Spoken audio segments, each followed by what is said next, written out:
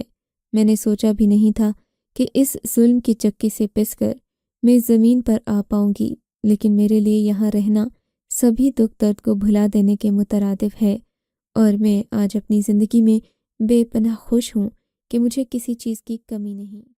آپ کو اگر یہ کہانی اچھی لگی ہے تو اس ویڈیو کو لائک کیجیے، اور اس طرح کی مزید کہانیاں سننے کے لیے ہمارے چینل کو ضرور سبسکرائب کیجیے۔ کہانی سننے کا شکریہ۔ آپ سے ملاقات ہوگی اگلی ویڈیو میں، تب تک کے لیے اللہ حافظ۔